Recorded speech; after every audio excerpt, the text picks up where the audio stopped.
Hey everybody, this is Chris with Chris Reviews the World, and this is the Chris Reviews the World movie edition, where I review pretty much everything that has to do with movies, movie trailers, TV shows.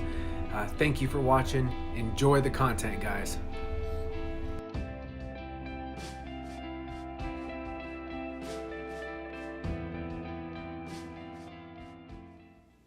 Yo, what's up, guys?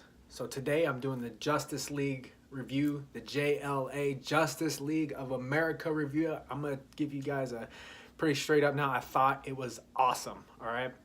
What I'm going to review it on, just so I can kind of explain to you why it's awesome. Now, first off, I'm going to do my best not to give you any spoilers, right?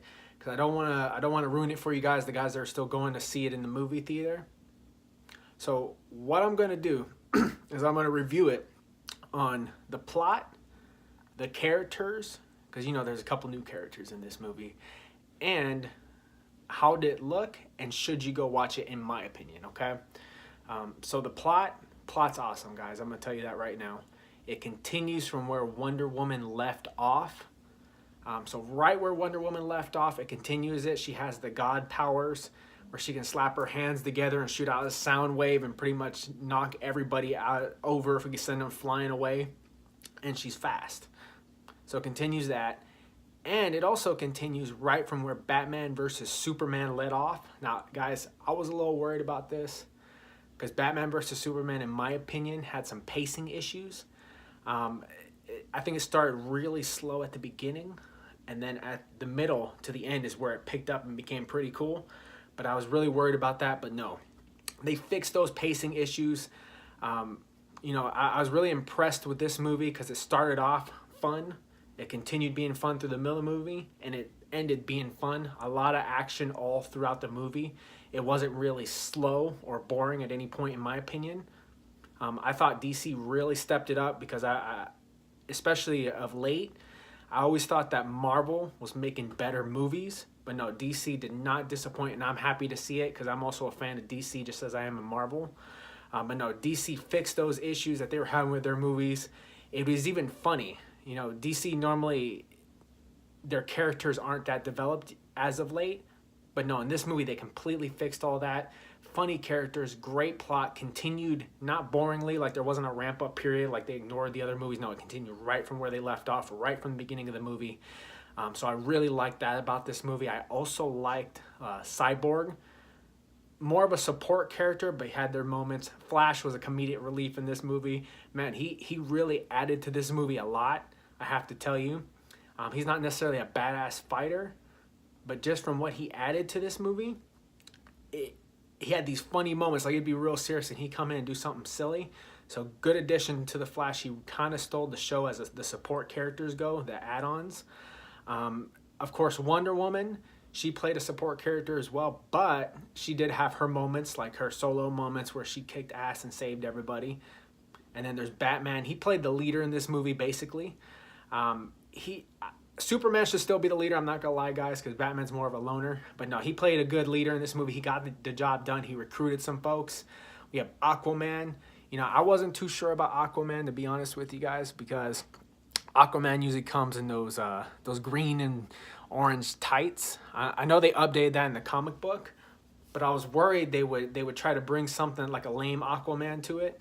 But no, guys, he's the badass Aquaman that beats people down. He's more like the strong, silent tank type. I thought he was a good addition to this movie as well. Not as good as the Flash, but I still thought he was a good addition. Okay, and I'm gonna say this, and I hope I don't ruin it for you guys, but Superman. Okay. Superman played a little bit of a backseat in this movie, but he did get revived. I'm not going to tell you when, and he showed up mostly at the end of the movie to kick some serious ass and really become the leader, you know, kind of take control of the situation and help the JLA out, beat the final character. So he kind of saved them because they were getting whooped. That's all I'm going to say. That's all I'm going to say. Promise I'm going to try and do no more spoilers. So the plot, I'm going to give it a 5 out of 5. Thank you, DC, for finally bringing up your movies to rival Marvel movies, because you guys, DC has always had great characters, a great brand, and I hate to see Marvel whoop them like that. But no, this movie, I just have a feeling that from this point forward, DC is going to be right on par, really compete with Marvel, and they might even kick their ass. It might happen.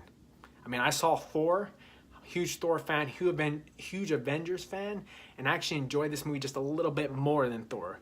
That goes to show you how good this movie was. So plot 5. Now, we have the characters. Like I said, the Flash, I kind of already said this, but the Flash, he's the best new character they announced. Great comic relief. It really is what the movie needed. And then, of course, you know Batman. You saw Ben Affleck in the other movies. You know he pretty much plays the same character, just less of a ramp-up period and more interesting from the beginning. Wonder Woman, I liked Wonder Woman in this movie. You know, they really fleshed out her character a little bit more, really showed, you know, what she can do.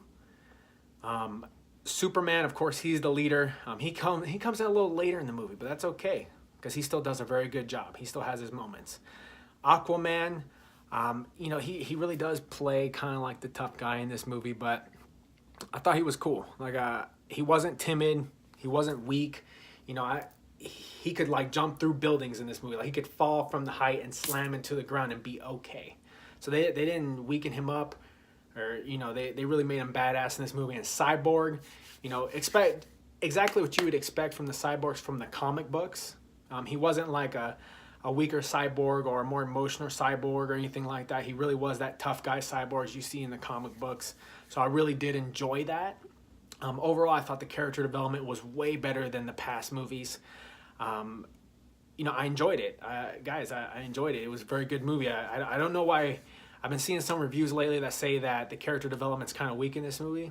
Honestly, I personally didn't see it. Yes, I'm a comic book fan. Yes, I like the JLA. But all that biased aside, I didn't see the weakness in the character development at all between you and me. But that's okay. So I'm going to give character development, characters a 5. Visuals, dude, they pulled out all of the stops in this movie. Saw it in 4K. You know, saw it on Thanksgiving. That's when I saw it. I saw it on Thanksgiving. I saw it in 4K. It was a great movie, guys. But the visuals they really panned out. Nothing looked faked. Nothing looked forced. Everything looked awesome. Really liked it. Visuals 5. And then lastly, you probably know the answer to this. Should you guys go see it? Yes. Guys, go see this movie. If you like Justice League at all, or even if you don't, even if you're not sure about Batman or you're more of a Marvel fan, dude, go watch this movie. Give it a chance. I did. I really enjoyed it. You know, yeah, definitely I would recommend it to anyone. Go give it a chance. You're going to really be pleasantly surprised with what you see. All right, guys. So I'm going to be doing quite a few of these videos. You know, comment down below. Let me know who's your favorite character. Did you see the movie? What was your favorite part about that movie? And what was your least favorite part about that movie? Like, comment, subscribe. In the description, I'm going to put some social media links. Guys, go check that out. Reason why you should is I actually post ahead of time what I'm going to review, and I give previews to my reviews. And I also do exclusive content that's on social media that's not going to be on YouTube. Thank you so much for watching my video, guys. And yeah, this is Chris Reviews the World.